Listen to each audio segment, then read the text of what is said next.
내 사랑하는 자야, 우리가 함께 들러가서 동네에서 유숙하자. 우리가 일찍 일어나서 포도원으로 가서 포도움이 돋았는지 꽃술이 퍼졌는지 석류꽃이 피었는지 보자.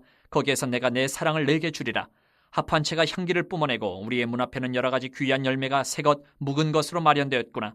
내가 내 사랑하는 자 너를 위하여 쌓아둔 것이로다. 내가 내 어머니의 젖을 먹은 오라비 같았더라면 내가 밖에서 너를 만날 때에 입을 맞추어도 나를 업신여길 자가 없었을 것이라. 내가 너를 이끌어 내 어머니 집에 들이고 내게서 교훈을 받았으리라. 나는 향기로운 술 곧 석류즙으로 내게 마시게 하겠고 너는 왼팔로는 내 머리를 고이고 오른손으로는 나를 안았으리라. 예루살렘 딸들아, 내가 너희에게 부탁한다. 내 사랑하는 자가 원하기 전에는 흔들지 말며 깨우지 말지니라. 요즘 저의 즐거움은 꽃밭에 가서 한 번씩 꽃들을 보는 겁니다. 꽃들이 아주 정말 뭐라고 할까, 부끄러움을 많이 타는 것 같아요. 아직도 안 나오는 녀석들이 많습니다. 그래서 제가 빨리 나와라 그렇게 좀 하죠. 근데 좀 다른 것보다 춥고 또 그리고 그늘진 곳이, 건물 때문에 그늘진 곳이 있어서 그런지 그런 쪽은 조금 늦게, 아직도 좀 늦게 피고 있습니다. 더 애타게 하는 아주 참 고양이 같은 정원이에요. 오라 하면 안 오고 하는 것처럼 그렇게 아주 예쁜 정원입니다. 아무튼 좀 제가 제일 좀 만족감을 누릴 때가 언제냐면, 우리 환우들 중에서 좀 몸이 아직은 좀 멀리 나가지 못하게 됐을 때에는 그 정원을 이렇게 돌고 계실 때 그때 엄청 기분이 좋아요. 그것 때문에 만들었거든요. 과거에 어떤 한 집사님이, 다른 분들은 전부 이렇게 트레킹 코스 갔다 오시는데 본인은 갔다 올 수가 없으니까 늘 이렇게 복도에서 그 난간을 잡고 갔다 오시고 해서, 제가 빨리 정원을 만들어서 이렇게 좀 돌 수 있도록 하겠습니다 했는데 시즌이 막 2시즌이 지나가 버렸어요. 그럴 정도로 뭘 하나 계획을 해도 오래 걸리는 일입니다, 정원이라는 게. 근데 사람이 만드는 정원이 뭐 저 정도지만은 사실은 하나님께서 기뻐하시는 정원을 만든다는 것은 더 오랜 시간이 걸리겠죠. 그렇지만 저렇게 자연이 나타내는 아름다움보다도 하나님이 기뻐하시는 그 정원, 바로 하나님의 사랑의 열매가 맺어지는 정원은 정말 이루 말할 수 없는 아름다움으로 가득하게 채워질 줄로 저는 믿습니다.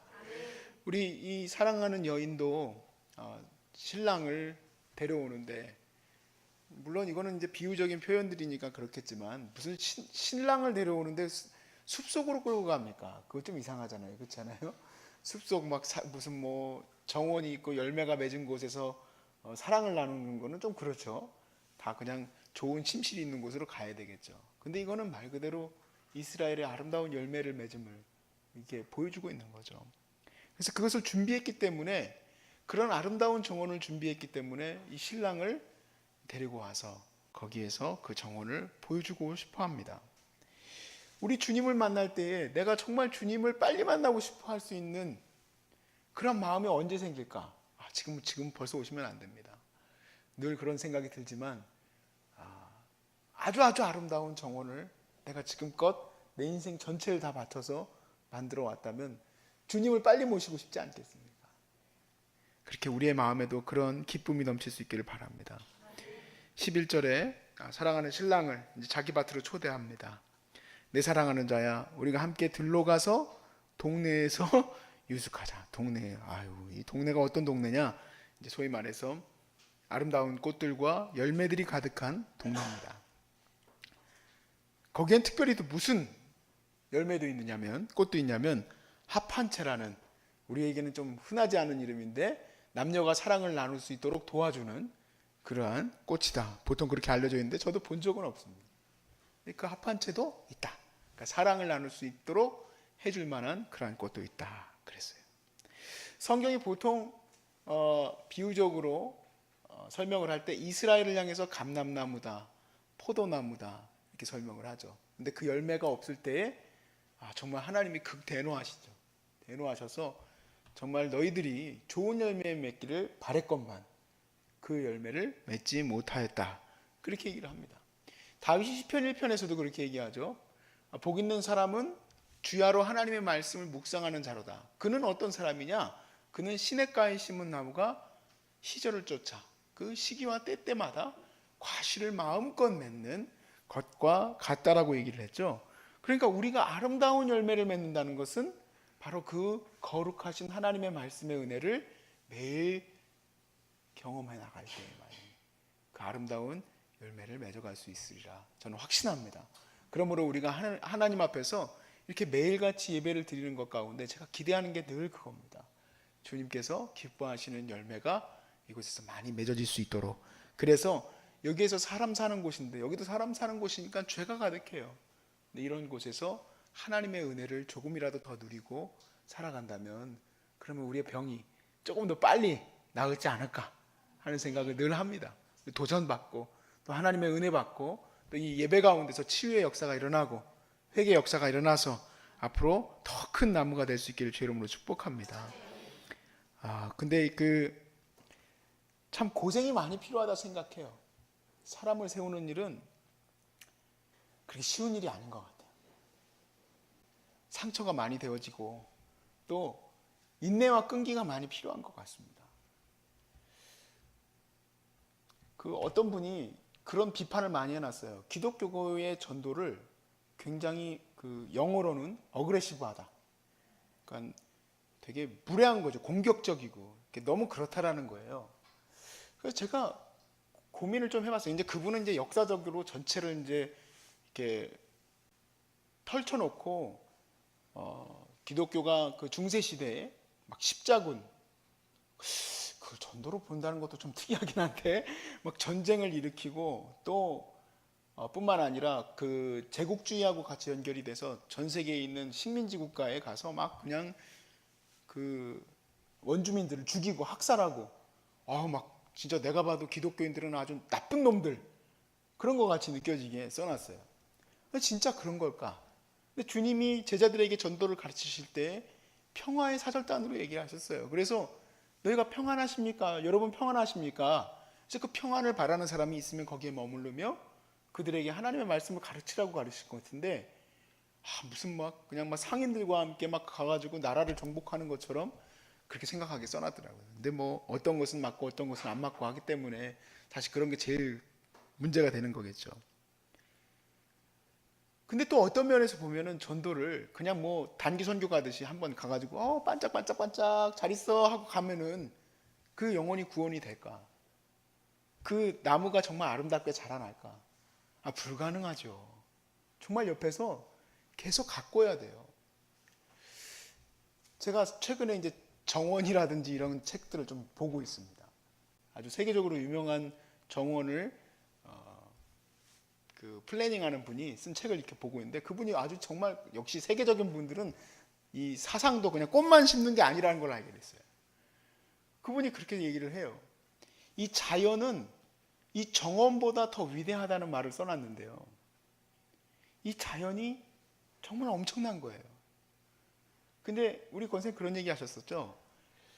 열심히 그 잡초를 뽑아내기 시작하는 걸 전쟁이라고 그 표현을 한번 쓰셨어요. 그 전쟁에서 이기면은 그 다음부터는 잡초가 없어진다 라는 얘기를 했었었는데 그분은 그 표현을 그렇게 멋지게 표현해놨어요. 잡초를 뽑아내라 그 얘기인데 결국에는 자연은 가만히 방치해 놓으면은 어마어마하게 그냥 다 거기를 다 정복해 버리는 거예요.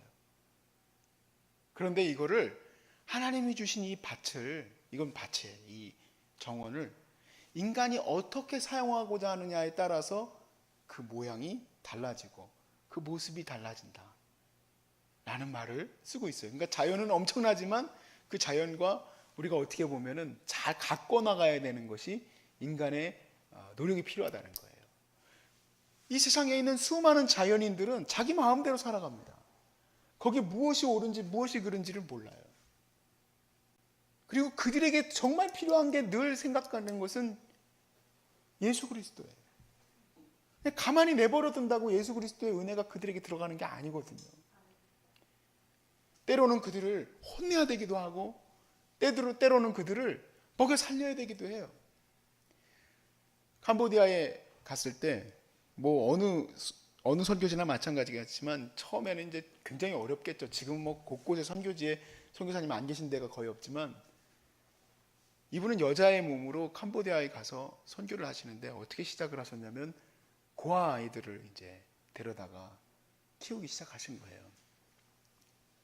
아무래도 이제 막 그 크메르 정권이 사람들을 막 죽이고 킬링필드 아시죠? 다 죽이고 했었다가 다시 이제 아이들을 낳기 시작했기 때문에 아이들이 그냥 온 천지사방의 아이들이에요. 전부 버려진 아이들. 근데 이 아이들이요, 그 여선 교사님을 만나서 변화되어져 가는 거예요. 그래서 그 아이들 중에는 목사님도 생기게 됐어요. 오랜 시간이 흘렀으니까. 그래서 이 생명의 정원이라는 책을 쓰신 이분이 네이처라는 말, 즉 자연이라는 말을 쓰면서 정원이라는 단어는 널처라고 썼더라고요. 어느 플레이인데 널처링은 뭐겠습니까? 키워내는 거잖아요. 이 키워내는 것이 없이는 정원이 아름답게 꾸며질 수가 없다는 얘기예요. 그냥 내가 가서 복음의 씨를 전하고 오면 된 겁니다. 절대 그렇지 않아요. 복음의 씨도 전해야 되지만 가꿔야 돼요. 가꾸지 않고서는 그곳에 주님이 기뻐하시는 열매가 맺어질 수가 없어요. 그런데 이 아이들이요, 남자아이들 중에서 목사님도 나오고 뭐 의사도 나오고 거기에서 막 정말 열심히 나는 그 선생님도 나오고 그랬어요. 그런데 그런 모습들도 보여줬지만 저한테 또 일부 또 보여주시더라고요. 쟤는 맨날 나갔다 온대요. 그래서 목사님 쟤 조심하라고 얘기를 하더라고요. 보니까 얘는 계속 자기 몸을 팔려고 열 몇 살밖에 안 됐는데 자기 몸을 팔려고 그 시내에 들어가서 자기 몸을 팔아요. 그런데 한국말을 정말 잘해요. 그게요, 근데 슬픈 얘기예요. 걔가 왜 그렇게 한국말 잘할까요? 한 선교사님은 자기 생명을 바쳐서 얘를 거룩한 생명이 태어나는 나무로 만들어 놓고 싶어 하는데 한국인들 중에 어떤 인간들은 그 여자아이의 영혼을 갉아먹고 있는 거예요. 돈 문 줘가면서. 동남아시아에서 이런 일이 일어나고 있는 거예요. 이것도 전쟁이에요, 전쟁. 그래서 그 전쟁에서 이겨야 돼요. 그 전쟁에서 이겨야 돼요. 그렇게 벌써 몇 번째 나갔다 들어왔고 지금 쟤는 계속 기도가 필요하다.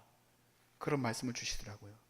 거기에는 고아원에 200명 가까이 되는 애들이 있는데요. 정말 진짜 바글바글합니다. 버글버글한 아이들을 하나님께서 주시는 그 마음으로 세워나가고 그걸 이제 저희들에게 보여주셨는데 저는 그런 생각이 들었어요. 정말 깡마른 그 여자 선교사님이 주님이 오실 때 얼마나 기뻐할까?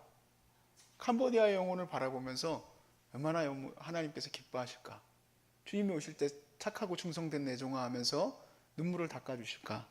하는 생각을 했어요. 사실 우리가 단순히 그냥 영혼에 대해서 생각을 했을 때 정말 힘을 다하시는 분들이 많잖아요. 그렇죠? 최선을 다하는 분들이 많습니다. 근데 적당히 내가 내 것 챙겨놓고 영혼을 구원하는 일을 하고 하는 것도 우리가 생각할 수 있지만 사실 그렇게 하기가 힘들어요. 내 모든 것을 들여가며 해야지 않으면은 이 삶을 온전히 세워나갈 수 있는 이 정원을 가꾸는 것이 거의 불가능합니다. 우리 정원이 저렇게 아름답지만 저 정원은 계속 물도 줘야 되죠. 잡초도 뽑아야 되죠. 정말 늘 신경을 써주고 있어야 돼요. 사람도 마찬가지인 거죠. 그런데 그 일을 열심히 하시는 분들을 먼저 또 데려가시는 하나님이 또 어떨 때는 제가 제일 이해가 안 갔어요. 좀 오랫동안 두고 정원지기를 두고 계속 그 정원을 가꿀 수 있도록 해주시면 안 될까? 그런 생각을 했는데 제가 이번에 큰 깨달음을 하나 갖게 됐어요. 물론 그런 영화 감독들도 그걸 더 포인트를 뒀겠죠. 그에게 영향받은 사람, 그런 열정적인 사람에게 영향받은 사람들이 또 세워져 가는 것, 그것이 바로 주님이 원하신 거구나. 강력한 임팩트죠. 강력한 임팩트. 미랄이 되는 거죠. 요한복음 15장 12절에서 13절 말씀에 내 계명은 곧 내가 너희를 사랑한 것 같이 너희도 서로 사랑하라는 이것이니라. 사람이 친구를 위하여 자기 목숨을 버리면 이보다 더 큰 사랑이 없나니. 저는 지금 이틀째 계속 아플수록 더 사랑한다는 영화 얘기를 해서 죄송한데 제게 딱 마음에 남아있는 이 말씀은 이 말씀이에요. 그 영화를 보고 내가 말씀을 딱 하나 정하자면 이 말씀이에요. 더 큰 사랑은 없나니. 그러니까 그분이 일평생을 거기에서 사랑을 베풀어 주셨는데 마지막에 보여준 그 사랑은 그보다 더 큰 사랑은 없는 사랑이죠. 그보다 큰 사랑이 없는 거예요. 결국엔 깨닫지 못하는 사람들도 깨닫게 되고, 또 그리고 그 사랑을 내가 마음껏 표현은 못하겠지만, 마음껏 그것을 나타내지는 못할 수도 있겠지만 깨달은 게 있겠죠. 그래서 그 마음에 다 녹아 들어가겠구나. 정말 도전이 되는 것은 정말 주님 앞에서 열심히 사명 감당해야 되겠다. 내가 비록 여기에 메인바 되어서 열심히 이 일을 감당하는 것이 어떻게 보일지는 모르겠지만 최선을 다해야 되겠다. 그러면 주님이 기뻐하시고 즐거워하시는 정원을 나도 주님 오실 때 어느 정도 꾸며놓고 주님을 맞이할 수 있지 않겠는가. 주님 맞을 준비됐나? 우리 노래도 있잖아요. 주님 맞을 준비됐나? 그런 준비가 모두가 될 수 있기를 바랍니다. 시간이 많지 않다는 건 여러분들이 더 잘 아시죠. 또 그리고 건강도 늘 있는 것도 아닙니다. 그리고 그런 것들이 우리에게 늘 주어지는 것도 아닙니다.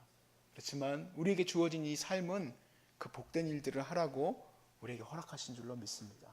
여러분이 바로 그러한 사명을 감당할 자들이고 이만큼 힘들었기 때문에 또 그 힘든 사람들을 잘 알기 때문에 더욱더 그들을 위해서 힘을 다할 수 있기를 주의 이름으로 축복합니다.